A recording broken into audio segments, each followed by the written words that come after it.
ৰাজ্যৰ বিধানসভা নিৰ্বাচন সমাগত। হয়তো এপ্ৰিলৰ প্ৰথমাৰ্ধত আৰু মাৰ্চৰ শেষৰ ফালে ৰাজ্যৰ বিধানসভা নিৰ্বাচন অনুষ্ঠিত হ'ব আৰু এই লৈ এতিয়া সমগ্ৰ ৰাজ্যতে শাসক বিৰোধী সকলো তৎপৰ হৈ পৰা পৰিলক্ষিত হৈছে। মই বৰ্তমান উপস্থিত আছো পূৰ্বৰ চতিয়াৰ তথা বৰ্তমান নদুৱাৰ সমষ্টিৰ অন্তৰ্গত জামগুৰিয়াতৰ এখন চাহৰ প্ৰতিষ্ঠানত, ব্যৱসায়িক প্ৰতিষ্ঠানত, আৰু মোৰ লগত ইয়াত কেইগৰাকীমান বিজেপি দলৰ যুৱক কাৰ্যকৰ্তা আছে। আমি তেখেতসকলৰ ওচৰলৈ যাম আৰু তেখেতসকলৰ ওচৰৰ পৰা জানিবলৈ চেষ্টা কৰিম নিৰ্বাচন সমাগত আপোনালোক কেনেদৰে আগবাঢ়িছে। হয়, ধন্যবাদ। ইতিমধ্যে নিৰ্বাচন সমাগত, খুব কম দিনৰ ভিতৰতে অসমত আমাৰ যে নিৰ্বাচন অনুষ্ঠিত হ'ব, গতিকে আমি সম্পূৰ্ণ প্ৰস্তুত। এইবাৰ নিৰ্বাচনত আমি যথেষ্ট সংখ্যক, অভিলেখ সংখ্যক ভোটত যাতে নদুৱাৰ সমষ্টিৰ পৰা আমাৰ পদ্ম হাজৰিকা ডাঙৰীয়াক জয়যুক্ত কৰিব পাৰোঁ তাৰ পৰিকল্পনা ইতিমধ্যে আমি কৰিছো। আৰু অসমত পুনৰবাৰ যে বিজেপি চৰকাৰ প্ৰতিষ্ঠা হ'ব সেইটো নিশ্চিত। গতিকে আমাৰ উন্নয়নৰ যি শ্লোগান, যে আমাৰ 10 বছৰৰ উন্নয়নৰ শ্লোগান, সেই উন্নয়নৰ শ্লোগান ৰূপে আমি ৰাইজৰ ওচৰলৈ গৈছো আৰু ৰাইজে হিয়া উজাৰি আমাক সমৰ্থন জনাইছে, পদ্ম হাজৰিকাক সমৰ্থন জনাইছে আৰু হিমন্ত বিশ্ব শৰ্মা ডাঙৰীয়াক সমৰ্থন জনাইছে।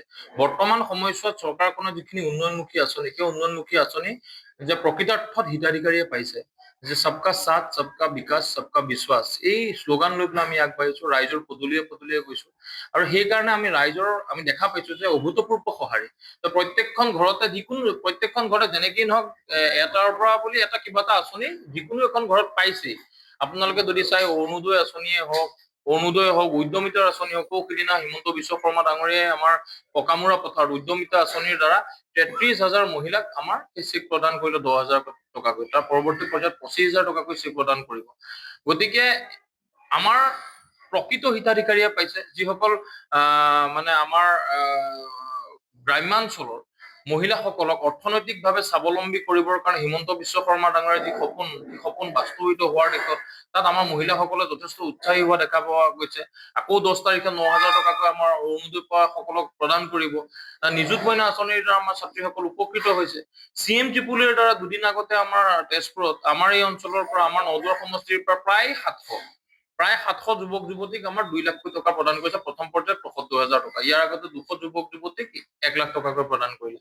স্বনিৰ্ভৰশীল হবৰ কাৰণে আমাৰ যিটো আৰ্থিক সাহায্য পুঁজি আগবঢ়াইছে, যাৰ দ্বাৰা আমাৰ নিবনুৱা যুৱক যুৱতীসকল উপকৃত হৈছে। ইয়াৰ পৰা এটা যে আমাৰ নিবনুৱা যুৱক যুৱতীসকলে কিবা আৰ্থিকভাৱে যাতে নিজে পিছ পৰি ৰবলগীয়া নহয়, আৰ্থিক অনাটনৰ কাৰণে যাতে ক্ষুদ্ৰ ব্যৱসায় কৰিবৰ কাৰণে পিছ পৰি ৰবলগীয়া নহয়, তাৰ প্ৰতি চিন্তা চৰ্চা কৰি হিমন্ত বিশ্ব শৰ্মাই দূৰদৰ্শী চিন্তা চৰ্চা, আৰু তাত আমাৰ যুৱক যুৱতীসকল আগবঢ়াই নিবৰ কাৰণে চেষ্টা কৰিছে। আমাৰ এই অঞ্চলৰ লোক যাতে বাহিৰত গৈ পেলাই, ঘৰখন এৰি বাহিৰত গৈ পেলাই কৰ্মৰত অৱস্থাত থাকিবলগীয়া পৰিস্থিতিৰ সৃষ্টি নহয়, তাৰ কাৰণে চিন্তা চৰ্চা কৰি পেলাই বিজেপি চৰকাৰ তথা হিমন্ত বিশ্ব শৰ্মা ডাঙৰীয়াই এনেধৰণৰ পদক্ষেপ গ্ৰহণ কৰিছে। গতিকে এনেধৰণৰ উন্নয়নমুখী আঁচনি পোৱাৰ পিছত গোটেই সকলো ৰাইজে হিয়া উজাৰি বিজেপি দলটোক সমৰ্থন জনাইছে। আৰু বৰ্তমান সময়ত পূৰ্বৰ চতিয়া সমষ্টি আৰু বৰ্তমানৰ নদুৱাৰ সমষ্টিত যদি আপোনালোকে দেখা পায় যে আমাৰ এই অঞ্চলত হোৱা যথেষ্ট উন্নয়ন, আগৰ কংগ্ৰেছৰ দিনত যিমানখিনি পাব লাগিছিল সিমানখিনি নাপালে, যদিও বিধায়ক হৈ আছিল, বিৰোধী দলৰ বিধায়ক হৈ আছিলে। কিন্তু বৰ্তমান সময়ত শাসকীয় দলত যেতিয়াৰ পৰা তেখেতে কাম কাজ কৰা আৰম্ভ কৰিছে, তেতিয়াৰ পৰা বুলি আপুনি ৰাস্তা ঘাটৰ পৰা আদি কৰি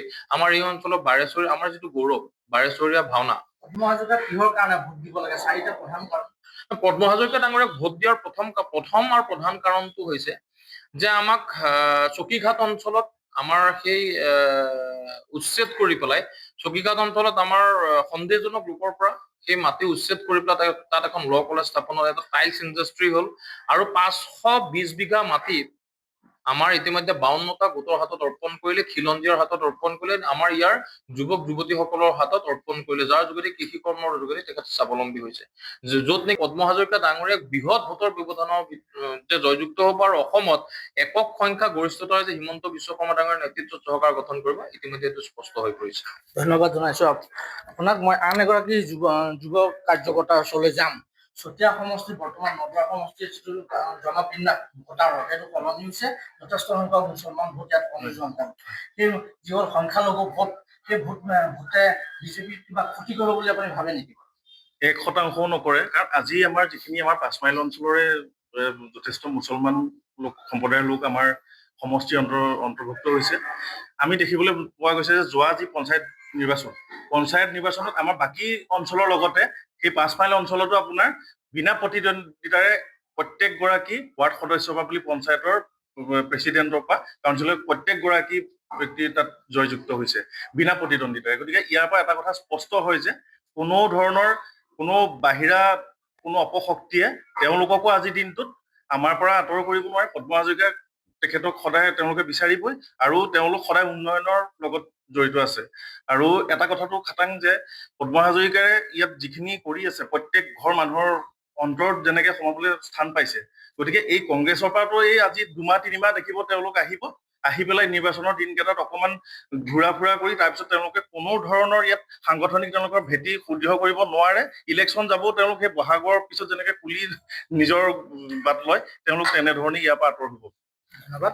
আমি আন এগৰাকী যুৱ কৰ্মীৰ ওচৰলৈ আহিছো। বিজেপি চৰকাৰখনৰ প্ৰতি যুৱ প্ৰজন্মৰ আগ্ৰহ কেনেকুৱা বা যুৱ প্ৰজন্মৰ ভূমিকা কি হ'ব? বিজেপি চৰকাৰৰ প্ৰতি যুৱ প্ৰজন্মৰ আগ্ৰহৰ ভূমিকা আমি আগৰ পৰা দেখি আহিছো। 2016 চনত যেতিয়া প্ৰথমবাৰ বিজেপি চৰকাৰ গঠন হ'ল, তেতিয়াৰ প্ৰতি বহু যুৱক এই চৰকাৰখনৰ প্ৰতি আকৃষ্ট হ'ল। আৰু তাৰ পাছত কেৱল যেতিয়া অসমৰ একমাত্ৰ কৰ্মোদ্যমী মুখ্যমন্ত্ৰী হিমন্ত বিশ্ব শৰ্মাই যেতিয়া এই মুখ্যমন্ত্ৰী ভাৰ ল'লে, তাৰ পাছৰ পৰা বহু যুৱক ভাৰতীয় জনতা পাৰ্টীৰ প্ৰতি আকৃষ্ট হ'ল। কিন্তু সেই কথাখিনি অসমৰ প্ৰেক্ষাপটৰ কথাৰ বাহিৰে আমি নলৱা সমষ্টিৰ কথাখিনিও ক'ব লাগিব। নলৱা সমষ্টিত বহু যুৱক স্বাৱলম্বিতা কৰাৰ ক্ষেত্ৰত আৰু বহু যুৱকক সংস্থাপনৰ ক্ষেত্ৰত আৰু বহু যুৱকক কেৱল মাত্ৰ দুৰ্নীতি সহনশীল নীতিৰ প্ৰতি আকৃষ্ট নহ'বৰ বাবে কেৱল আমাৰ পদ্ম হাজৰিকা ডাঙৰীয়াৰ যিটো ভূমিকা, চৰকাৰখনৰ যিটো পদক্ষেপ, সেই পদক্ষেপৰ প্ৰতি বহু যুৱকে ইতিমধ্যে আকৃষ্ট হৈছে। আৰু সন্মানীয় পদ্ম হাজৰিকা দেৱক বিপুল ভোটত জয়যুক্ত কৰাৰ ক্ষেত্ৰত এইবাৰ যুৱ সমাজে পণ লৈছে। আমি আশা কৰিছো যাতে কেৱল মাত্ৰ এইবাৰ পদ্ম হাজৰিকা বিধায়ক ৰূপে নেদেখি পেলাই আমি আন এখন মেজত যাতে আমি দেখিব পাৰোঁ, সেই কথাখিনিও কিন্তু যুৱ সমাজৰ তৰফৰ পৰা আমাৰ যাব লাগে। আমি আশা কৰিছো যাতে এইবাৰ পদ্ম হাজৰিকা ডাঙৰীয়াক কেবিনেট মৰ্যাদাৰ ঠাইত এটা বিশেষ ৰূপত যাতে সন্মানীয় মুখ্যমন্ত্ৰী ডক্টৰ হিমন্ত বিশ্ব শৰ্মাই যাতে তেখেতক নিয়োগ কৰিব পাৰে, আমি বিশেষভাৱে কৰযোৰা বিনম্ৰভাৱে গোহাৰি জনাইছো। বিশেষ কথা আমাৰ ক'বলগীয়া নাই, কিন্তু এটা কথা আমি জানো যে কেৱল এইবাৰ পদ্ম হাজৰিকা ডাঙৰীয়া 1,20,30,000 ভোটত তেখেতে ভোট পাবই। এইবাৰ ব্যৱধান পূৰ্বতকৈ এবাৰ বেছি হ'ব। কিন্তু আমি তেখেতক এখন বেলেগ চকীত বা বেলেগ আসনত বিশেষভাৱে আমি চাবলৈ আমাৰ বিশেষ এটা হাবিয়াস আছে। সেই হাবিয়াসটো সন্মানীয় মুখ্যমন্ত্ৰী ডাঙৰীয়াই পূৰাব বুলি আমি আশা কৰিম। এয়াই আছিলে পূৰ্বৰ চতিয়া তথা বৰ্তমান নলৱা সমষ্টিৰ একাংশ যুৱ কাৰ্যকৰ্তা, আৰু তেওঁলোকেও এইবাৰ এতিয়া দাবী কৰিছে যে এইবাৰ যি 26ৰ বিধানসভা নিৰ্বাচন আৰু এই বিধানসভা নিৰ্বাচনৰ নলৱা সমষ্টিৰ পৰা বিজেপিৰ যি প্ৰাৰ্থী হ'ব পদ্ম হাজৰিকা তেখেত বিপুল ভোটৰ ব্যৱধানত জয়লাভ কৰিব।